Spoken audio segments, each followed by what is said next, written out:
If you thought Sony would come through and salvage what has been a pretty lackluster E3, you thought wrong, because Sony came through with a press conference that was not as bad as Bethesda's miserable press conference yesterday, but definitely worse than Microsoft's conference. You might remember last year that Sony had a pretty universally beloved conference with a live orchestra, a lot of theatrics, and a lot of interesting announcements. This year, they have really, I don't think they had a single thing new announced. I think all these games were already known quantities from last year, and they had a spectacle, but not the same as last year. They didn't have a live orchestra, but they did have some musicians on the stage. At the very beginning, they had these guys playing drums and sitar with a fucking waterfall on stage that started making shapes with the water. They had smoke, they had fire, they had snowflakes coming out of the sky. But you know what they didn't have? Proper working sound. For the first 10 minutes of this conference, the sound was just not working. All you could hear was the crowd clapping and the crowd applause.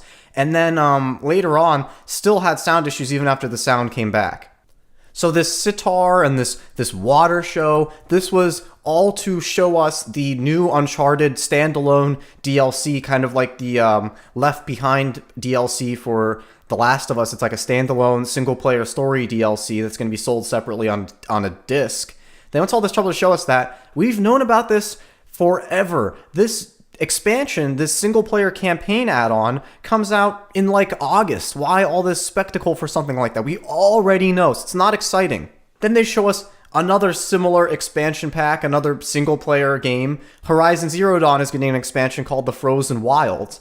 I'm not, I liked the game, but I'm not all so eager to jump back into Horizon Zero Dawn. I've kind of had my fill of that game. This is the only new thing announced, and it's for an already existing game that everyone just played. You remember from last year that generic-looking zombie game made by Sony Bend Studio called Days Gone, and we get a closer look at it now, and it has decent visuals, but it's just this fucking bland zombie game with these this biker gang character. It's so hard to take seriously, a zombie game. I can't take it seriously. It's so fucking played out. I have no desire to see another zombie game, and it makes me wonder, I guess zombie shit is here to fucking stay.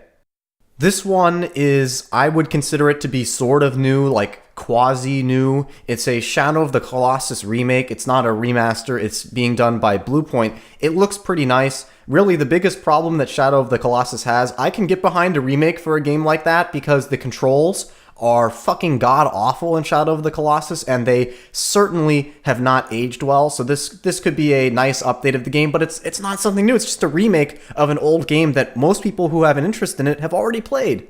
Then we were treated to a very long, extensive reel of PSVR games that I don't think anyone is interested in. The games included Skyrim, which has somehow, are we living, is it fucking 2011 again? It's Skyrim is a new fucking game. It was all over Bethesda's conference. The fucking special edition Skyrim came out on Xbox One and PS4 fucking 6 months ago. Why more fucking Skyrim? Oh, by the way, it's sold separately. It's not like they're adding support. It's probably going to be sold separately because that stupid fucking Fallout 4 VR, that's being sold separately on Steam. It has its own listing for $60 fucking. So now there's going to be 4 ways to buy Skyrim. It's out of fucking control. The other games were a Final Fantasy 15 fishing game that looks like the worst VR tech demo in the history of VR tech demos, some military shooter that looks generic as hell, and it's probably even worse than a generic normal first-person shooter because they didn't show you how you move around, so that means it's either on rails or that teleporting bullshit. These games do not make a good case for PSVR or VR in general. I don't know how no one would look at this and be like, ugh, I've got to get VR to play some of these. No, that's just not reality. Then we get a close, extensive look at the new God of War game, which I thought was kind of interesting last year, but now I've totally 180'd on it. I think that this God of War, it's not a reboot, by the way. I always had this fan theory that after God of War 3, he kills the entire Greek pantheon, he's gonna have to travel across the globe, and he somehow ends up fighting this Norse pantheon. And that's exactly what is happening here. They showed a Greek vase that had Kratos painted on it, so it's actually a sequel to God of War 3. They're just calling it God of War because it's kind of like how you go from Halo 1, 2, 3 to 4, the Reclaimer saga versus the Halo saga. So it's It's not a it's not a reboot, but they're not calling it God of War 4 either, but it does take place after God of War 4. This game, like I said, total 180. I think it looks like one of the worst fucking games ever made. Like, they've completely gone and taken what God of War was and changed it for no good fucking reason. So the camera's all up close and personal, and that's not a bad thing. The fighting is way slower. It's like fucking like Dark Souls or something, which is it's not necessarily a bad thing, but that's not God of War. And then you get the inclusion of this little kid who I didn't know if he was going to be in the game for a little bit. Oh, he's in the entire fucking game. He's throughout the game. You know what's going on here. You know what this is. This is Sony seeing the success of The Last of Us and saying, let's take that formula and apply it to everything, even games where it makes no fucking sense at all. And in God of War, it makes no fucking sense. In the original God of War trilogy, Kratos, in the first game, he kills his wife and child to prove himself to Ares. He gets tricked by Ares into doing it. He uses prostitutes to prop open doors. He slays the entire Greek pantheon in the most brutal, gory way. He takes Helios, fucking slams his head against the ground, rips it off of his bare fucking hands. He kills all the titans. He kills all the gods. And now I'm supposed to believe, he's got a kid. And they show him hugging the kid and caring for the kid. It is so fucking absurd. It's so ridiculous. No one asked to see Kratos' soft side. Kratos' whole thing, the big flaw with the God of War, not flaw, the feature of the God of War series is that Kratos is this one-dimensional guy. He's just fucking angry. That's all he's about. And to make him anything else is completely unbelievable, and it goes against everything that the franchise is about. Then they showed Detroit Become Human, brought to you by the creators of Heavy Rain and Beyond Two Souls. I did play Heavy Rain, and unlike most people, I did enjoy it for what it was. I had fun with it. Sure, it was a little stiff. Sure, it had some plot holes, but overall, I had a fun time playing it. I was kind of excited for this Detroit Become Human game. It's based off that tech demo from however long ago, like 2007 E3.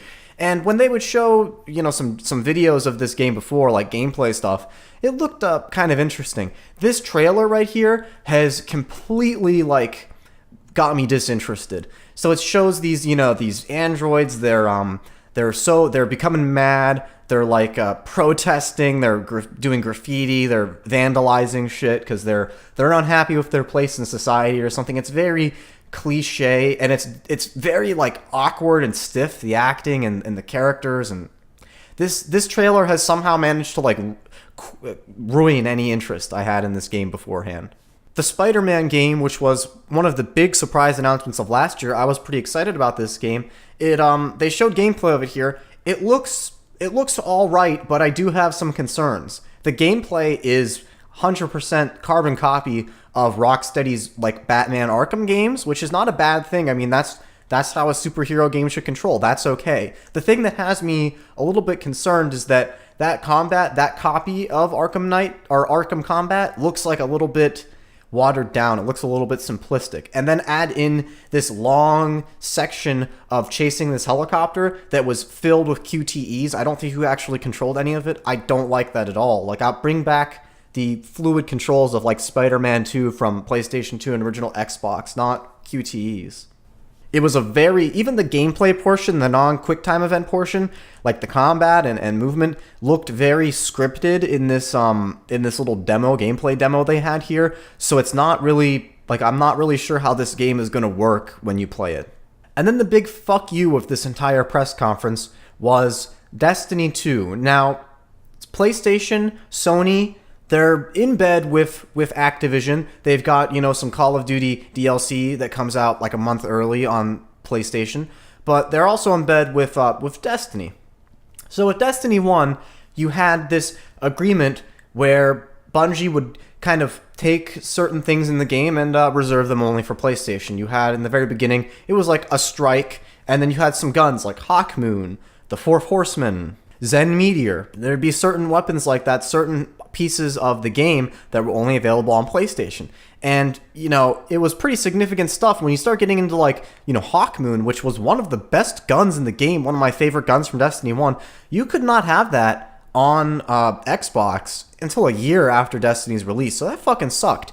When they had the Destiny 2 reveal event, the Bungie Destiny 2 reveal event, they didn't really talk about any sort of exclusive content like that, so it had me thinking, alright, they've finally taken the feedback. It's been 3 years, so maybe any agreement that Sony had with Destiny to do kind of skeevy stuff like that, that's not around anymore. No, it's still around. They've got an exclusive strike, an exclusive gear. They showed like an exotic sniper rifle. It's just like, fuck off, man.